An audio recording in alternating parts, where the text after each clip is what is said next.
Hi, this is Dr. Myckatyn. I'm here with West County Plastic Surgeons, and today I'm going to be talking to you guys about chin augmentation. So that is putting implants in the chin in order to provide more projection. So um, is chin augmentation. And so just like it sounds, chin augmentation is when, looking side profile here, we're trying to add more projection in this area. There's several ways that it can be done. One of the ways that it can be done is with an implant. I think that's probably still the most common way. We'll kind of look at those in a minute, but those are typically silastic or sort of elastomers or silicone-based implants that are slid in just above the bone of the jaw, the front of the jaw, or the mentum, in order to add projection. But there's other ways of augmenting the chin as well. There can be something called orthognathic surgery, essentially, or jaw surgery, where the mandible or the jawbone can be cut, and it can be cut in different angles to then advance the chin forward. And we can also bring or reset the chin back as well if that's necessary. So essentially we cut the bone, and that's called an osteotomy, and then the bone of the jaw is slid. And sometimes it can be slid forward, sometimes it can be slid down, sometimes it can be slid down and forward in order to elongate or to project the chin. And then we then use fixation, meaning screws, plates sometimes, in order to fixate the bone in that location. And then the third way, which has come about here over the last several years, is to use fillers. The most common filler that we use for chin augmentation is Radiesse, which is hydroxyapatite, and then Restylane. And Voluma can also be used for chin augmentation as well. Someone get a chin augmentation? So there are several reasons. The obvious one is that the chin is set back some. And so essentially what we're trying to do is add projection. So sometimes that can be due to a small jaw, or the jaw can be recessed back. And in those types of cases, often we will actually do osteotomies and incisions in bone to bring the jaw forward. Sometimes the jaw itself is fine, there just isn't as much projection. Sometimes it can be that the tip of the chin is also narrow. So there are various chin implants that we can use to widen the chin and advance it forward. Oftentimes we see people coming in who aren't really thinking they want a chin augmentation. They're thinking about other things. One very common is when somebody comes in for a rhinoplasty or a nose job. And so in those patients, facial profiles, looking at how much the nose projects, for example. And often somebody may think that the problem is that they have a nose that's too large, when in fact the proportions of the face can be improved just as much, if not more, or simultaneously, by also adding a chin augmentation. Essentially, when a plastic surgeon is looking at somebody's face, we're trying to essentially establish harmony. So we're looking at the upper third of the face, the central third, and the lower face, and trying to bring them into balance. And if the chin is back, then essentially what's happening is it's making that out of proportion. So another thing that we're going to evaluate, and it can make your nose look bigger if your chin is back. So another thing also that we look at is your occlusion, meaning so when you bite down, we want to make sure that the teeth in your upper jaw or your maxilla are just slightly in front of the teeth in your lower jaw or your mandible, and that you don't have what's called a over or under jet of your bite. Because if your forward jaw is forward and your back jaw is back too much and the teeth aren't lining up, then in fact, that would not be just a chin implant. That would actually be moving your jaw forward. So various reasons why somebody may want a chin augmentation. Another real common one is when folks come in and they're interested in a facelift or a neck lift, and we're looking at the angle. So you can imagine most folks would like to have a near right angle between their neck and their jawline, and that creates sort of a youthful appearance. And of course, in facelifts, we're doing things like tightening skin, removing bands, removing fat, and those can all contribute to having this nice right angle. However, another contributor is if the chin or the jaw is too short, it can make that angle look less acute. And so by adding projection to the chin, it can improve that sort of that angularity to give it a more youthful appearance.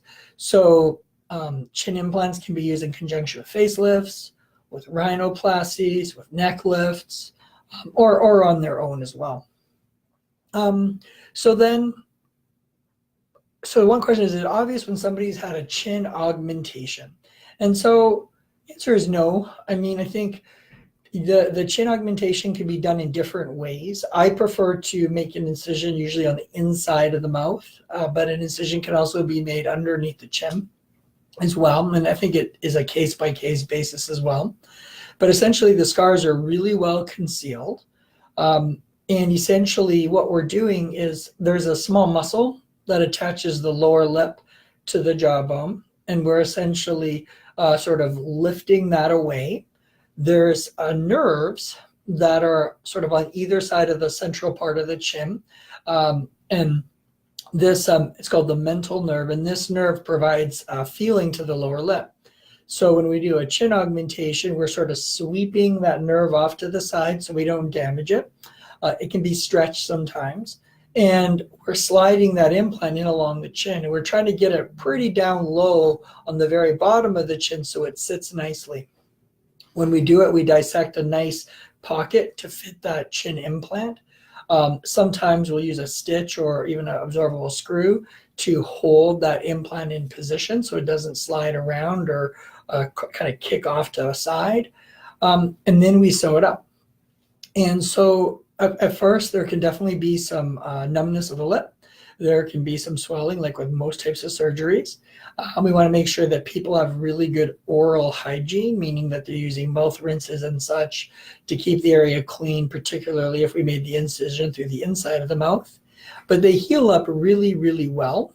And there's either no external scar or a well-concealed external scar. And with lots of other types of surgery, there can be several weeks before that swelling fully subsides, but most people are back at work and functioning well within a week or two of a chin augmentation.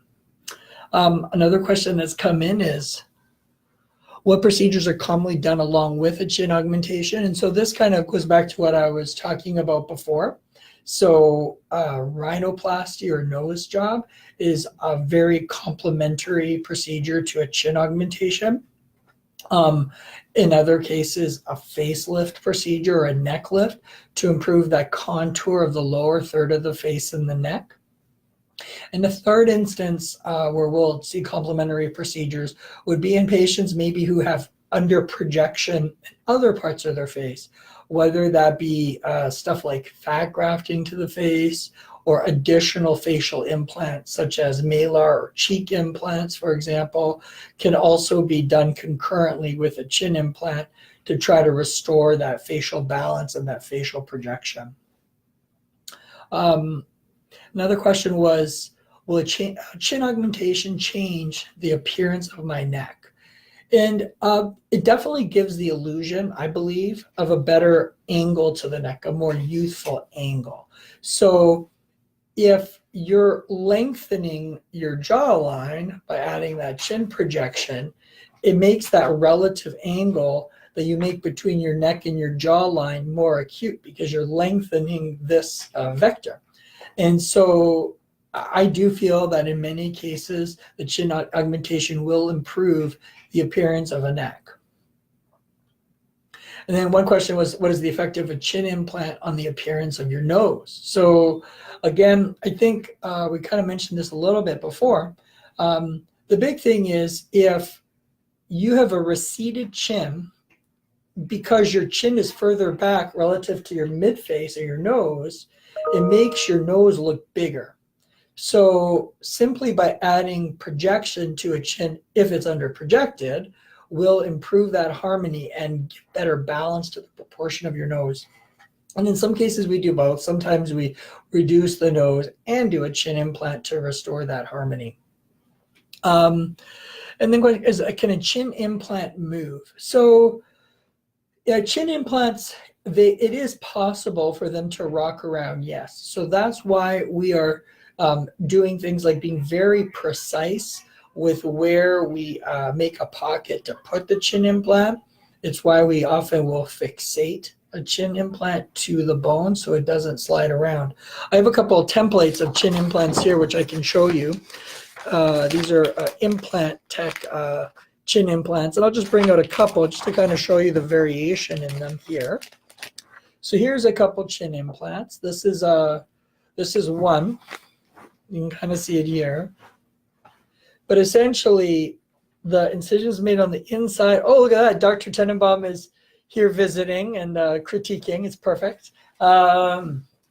And so this chin implant is placed here along obviously on the inside, but to sit here on the chin to give you a little bit of projection. And then this is a different shaped one. So these chin implants can vary based on the thickness in this dimension here. There we go. By their width. There are extended chin implants that go further along here to augment more of the jaw if the jaw is also narrow further back. And then these come in different sizes, so you can get just 1 millimeter or 2 of projection, or even 3, 4, or 5 millimeters of projection. And so there's several different makes and models and sizes within those variations to try to customize the chin implant for a particular patient. If somebody doesn't like it, can a chin implant be removed? And the answer is yes. Chin implants can be removed. Typically, we would just go through the same incision as we went through before. If there's anything holding it there, we just release it. We slide out the chin implant. We could replace it. We could just remove it and keep it out. It could be replaced with osteotomy, meaning we cut the bone and advance it that way as well. So there's several different options for what can be done with the chin implant. The biggest risks for the chin implants are going to be the malposition, meaning that they rock around, which we addressed a little bit. Infection is rare, but anytime a foreign body is placed, there is some risk for an infection. So that's why we're so diligent about sterile technique and antibiotics and good hygiene. And then one question is, how long does a chin implant last? So the reality is chin implants can last indefinitely. It can happen that over time, bone underneath the chin implant can resorb a little bit. Over time, chin implants can shift. Over time, patients can gain and lose weight, and that can also affect the effectiveness of a chin implant. So, those patients may benefit from a revision of their chin implant, or maybe doing another technique such as bone grafting or advancement of the jaw. But those are the main things. So to review, chin implants are something that I think that are underappreciated in plastic surgery. I think that they're a pretty effective way of restoring the harmony of the face. When somebody's thinking about what to do about a nose that they think is too large, or about improving the contour of their neck, or just about the overall shape of their face, people should give consideration, plastic surgeons should give consideration to chin implants as, I think, a really valuable tool to help improve the facial harmony for a lot of our patients. Great. Well, I hope you enjoyed that. We'll continue delivering these lunchtime Facebook informative sessions on aesthetic surgery and breast reconstruction moving forward. I hope you all have a good day and a happy Thanksgiving in a couple of weeks. Thank you.